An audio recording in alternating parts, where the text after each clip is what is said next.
बिस्मिल्लाहिर्रहमानिर्रहीम। अस्सलाम वालेकुम डियर स्टूडेंट, जैसा कि आपको मालूम है कि हर यूनिट को 3 लेक्चर्स में डिवाइड किया गया है। तो इस वक्त यूनिट नंबर 4 का लेक्चर नंबर 1 आपके सामने उर्दू मीडियम में मौजूद है। यही लेक्चर आप हमारे इस यूट्यूब चैनल पे इंग्लिश मीडियम में भी देख सकते हैं। इन क्वेश्चंस को गौर से देख लीजिए। इस वक्त बोर्ड के पेपर पैटर्न के मुताबिक क्वेश्चन नंबर 2 और इसके 8 पार्ट आपके सामने मौजूद हैं। इन्हीं को हम आगे चल के सॉल्व करने जा रहे हैं, बिल्कुल पेपर पैटर्न के मुताबिक। एक अच्छी प्रेजेंटेशन के लिए आप मार्कर के साथ क्वेश्चन नंबर 2 को राइट साइड पे लिखेंगे। उसके बाद पार्ट नंबर 1 मार्कर के साथ लाइन के सेंटर में लिखेंगे। क्वेश्चन की स्टेटमेंट लिखने की ज़रूरत नहीं है।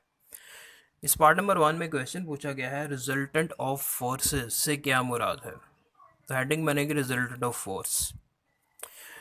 ऐसी सिंगल फोर्स जो इन तमाम वेक्टर्स के बराबर हो जिनको जमा किया गया है रिजल्टेंट ऑफ फोर्स कहलाती है। जैसे कि एक डायग्राम में ज़ाहिर है वेक्टर ए, वेक्टर बी और वेक्टर सी, इनको हेड टू टेल रूल के मुताबिक प्लस करने से, जमा करने से एक रिजल्टेंट वेक्टर आर वजूद में आता है। ये रिजल्टेंट वेक्टर आर असल में रिजल्टेंट ऑफ फोर्सेस है। नेक्स्ट लाइन की स्पेस छोड़ेंगे। पार्ट नंबर 2 मार्कर के साथ लाइन के सेंटर में लिखेंगे। क्वेश्चन की स्टेटमेंट लिखने की ज़रूरत नहीं है। और इसमें क्वेश्चन पूछा गया हेड टू टेल रूल से क्या मुराद है, मिसाल देकर वाज़े करें। तो हेडिंग बनेगी head to tail rule. Vectors को जमा करने का तरीका हेड टू टेल रूल कहलाता है। एक लाइन की स्पेस छोड़ने के बाद इसकी डेफिनेशन लिखेंगे।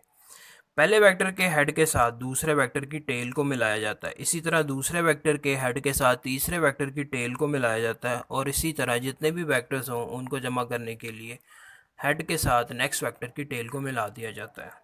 फिर लास्ट में रिजल्टेंट वेक्टर फाइंड करने के लिए पहले वेक्टर की टेल को एंड वाले वेक्टर के हेड के साथ मिला दिया जाता है एक वेक्टर के साथ। ये डायग्राम से भी जाहिर है। पार्ट नंबर 3 मार्कर के साथ लाइन के सेंटर में लिखेंगे। क्वेश्चन की स्टेटमेंट लिखने की ज़रूरत नहीं है। इस पार्ट नंबर 3 में क्वेश्चन पूछा गया है लाइक और अनलाइक पैरेलल फोर्सेस बयान करें। दो चीज़ें पूछी गई हैं। पहली हेडिंग बनेगी लाइक पैरेलल फोर्सेस। ऐसी फोर्सेस जो एक दूसरे के पैरेलल भी हों और एक ही सिमत में हो लाइक पैरेलल फोर्सेस कहलाती हैं। जैसे कि डायग्राम से जाहिर है, दो लाइंस लगाएंगे, उनके साथ एरो लगा के ये बिल्कुल एक दूसरे के पैरेलल हर डायरेक्शन में सेम है। एक लाइन की स्पेस छोड़ने के बाद नेक्स्ट हेडिंग बनेगी अनलाइक पैरेलल फोर्सेस। ऐसी फोर्सेस जो एक दूसरे के पैरेलल हों लेकिन डायरेक्शन में ऑपोजिट हों अनलाइक पैरेलल फोर्सेस कहलाती हैं। बिल्कुल सेम डायग्राम बनेगी लेकिन इनमें वेक्टर्स की डायरेक्शन को ऑपोजिट रखा जाएगा। एक लाइन की स्पेस छोड़ने के बाद नेक्स्ट पार्ट नंबर 4 लिखेंगे क्वेश्चन लाइन के सेंटर में। और इस पार्ट नंबर 4 में क्वेश्चन पूछा गया है रेजोल्यूशन ऑफ फोर्सेस और उसके अमूदी कंपोनेंट्स की तारीफ़ करें। तो पहली हेडिंग बनेगी रेजोल्यूशन ऑफ फोर्सेस। किसी वेक्टर का इसके अमूदी कंपोनेंट्स में तकसीम हो जाना रेजोल्यूशन ऑफ फोर्सेस कहलाता है। एक लाइन की स्पेस छोड़ने के बाद नेक्स्ट हेडिंग बनेगी अमूदी कंपोनेंट्स, परपेंडिकुलर कंपोनेंट्स। किसी वेक्टर के ऐसे कंपोनेंट्स जो एक दूसरे के साथ 90 का जाविया बनाएं अमूदी कंपोनेंट्स कहलाते हैं। जैसे कि डायग्राम में fx और fy एक दूसरे के परपेंडिकुलर हैं और ये वेक्टर f के कंपोनेंट्स हैं।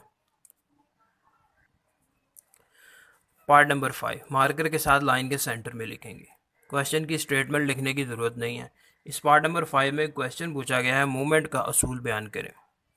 मूवमेंट का असूल इसकी हेडिंग बनेगी। इसकी डेफिनेशन एक जिस्म तवाज़न की हालत में होगा अगर इस पर अमल करने वाले क्लॉकवाइज मूवमेंट्स का मजमुआ और एंटी क्लॉकवाइज मूवमेंट्स का मजमुआ बराबर होगा। एक लाइन की स्पेस छोड़ने के बाद डायग्राम की हेडिंग बनेगी। और इस डायग्राम में हम एक वेज के ऊपर एक मीटर रॉड को बैलेंस किया हुआ है जिसके राइट और लेफ्ट दोनों साइड पे दो दो वेट्स लटकाए गए हैं जो एक दूसरे को बैलेंस कहते हैं।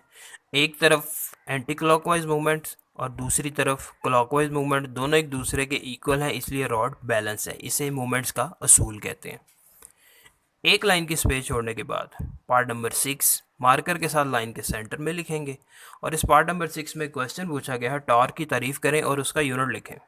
टॉर्क इसकी हेडिंग बनेगी। किसी फोर्स के गर्दिशी असर यानी घुमाव के असर को टॉर्क या मोमेंट कहते हैं। एक लाइन की स्पेस छोड़ने के बाद फार्मूला की हेडिंग और formula tau is equal to F into L. यहाँ पे एफ फोर्स और एल मोमेंट आर्म है। फिर एक लाइन की स्पेस छोड़ने के बाद यूनिट की हेडिंग बनेगी और इसका यूनिट न्यूटन मीटर है। पार्ट नंबर 7, लाइन के सेंटर में लिखेंगे मार्कर के साथ। क्वेश्चन की स्टेटमेंट लिखने की ज़रूरत नहीं है। इसमें क्वेश्चन पूछा गया है टॉर्क और कपल में क्या फ़र्क है। दो चीज़ें पूछेंगी। ये पहली हेडिंग बनेगी टॉर्क। एक सिंगल फोर्स की वजह से किसी जिस्म का घुमाव टॉर्क कहलाता है।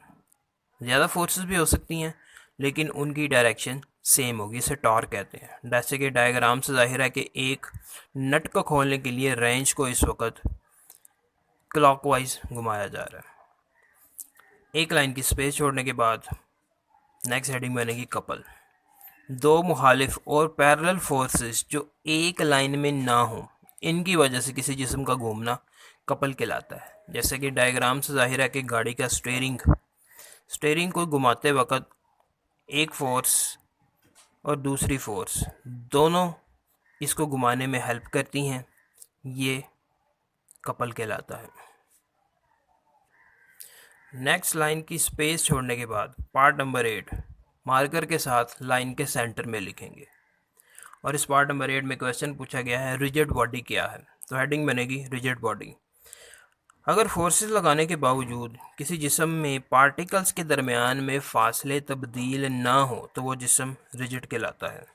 जैसे कि मिसाल, पत्थर पे फोर्स लगाएं तो उसके पार्टिकल अपनी जगह पे रहते हैं, उनके दरमियान में फासला चेंज नहीं होता। स्टील, आयरन, वुड, लकड़ी वगैरह, इनके दरमियान में पार्टिकल्स का फासला तब्दील नहीं होता फोर्सेस की वजह से।